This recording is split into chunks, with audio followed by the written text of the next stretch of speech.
পৃথিবীতে কোনো পেশার কথা কোরআনে উল্লেখ নেই, শুধু ব্যবসার কথা বলা আছে। আশারে মুবাশশারা যারা জান্নাতে সুসংবাদ পেয়েছেন যে 10 জন, তার মধ্যে 9 জনই ব্যবসায়ী ছিলেন।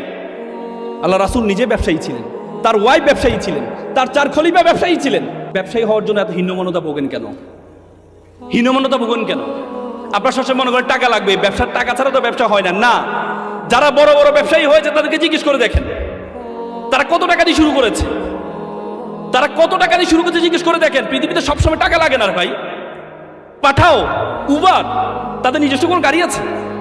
গাড়ি আছে, একটা গাড়ির মালিক তারা, কিন্তু লক্ষ লক্ষ গাড়ি। পৃথিবীর যে দেশে যাবেন উবার আপনার অ্যাক্টিভ।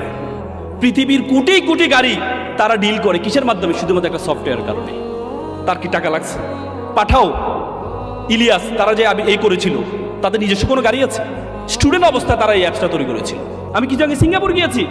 সিঙ্গাপুর যখন মালয়েশিয়া থেকে তাদেরকে বের করে দেওয়া হয়, বলা হয়েছে সিঙ্গাপুরে একটা ফিশিং ভিলেজ বলা হতো। ফিশিং ভিলেজ মানে সেটাতে মাছ ধরার একটা গ্রাম। মালয়েশিয়া তাদেরকে বের করে দিয়েছে, সেখানে নিজস্ব কোনো কিছু নেই। সিঙ্গাপুরের বলা যায়, সিঙ্গাপুরের এ থেকে যখন বিমান উঠে, বিমান উপরে উঠতে উঠতে তাদের সীমানা শেষ হয়ে যায়। সেই সিঙ্গাপুর এখন পৃথিবীর একটা বিজনেস হাবে পরিণত হয়েছে। পৃথিবীর যত বড় বড় জাহাজ আছে, সব জাহাজ, যত বড় বড় বিমান আছে, সব বিমান ট্রানজিট করে সিঙ্গাপুর থেকে। যে পানিটা পর্যন্ত তারা কিনে নেয়, সে পানিটা তারা বিক্রি করে। নিজস্ব কিছু নেই। সবসময় নিজস্ব টাকা লাগবে না, ব্যবসা করার জন্য সবসময় নিজস্ব টাকা লাগবে না, কিন্তু আমাদের চিন্তাটা ছোট। ব্রিটিশরা যখন আমাদের উপমহাদেশে আসছিল, তখন আমরা 7th richest country all of the world, আমরা পৃথিবীর 7ম ধনী দেশ ছিলাম। আপনাদের জানেন ঢাকা শহরে মানুষ আসে কেন? ঢাকা শহরে সুযোগ সুবিধা বেশি, এই জন্য আসে। টাকা আছে এই জন্য আসে। ব্রিটিশরা এখানে কেন আসছেন? কারণ এখানে টাকা আছে।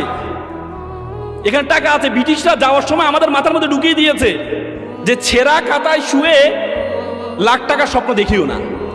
ব্রিটিশরা আমাদের শিক্ষা ব্যবস্থার মধ্যে ঢুকিয়ে দিয়েছে, তোমরা অ্যাপ্লিকেশন করো কেরানি পদে চাকরির জন্য আবেদন।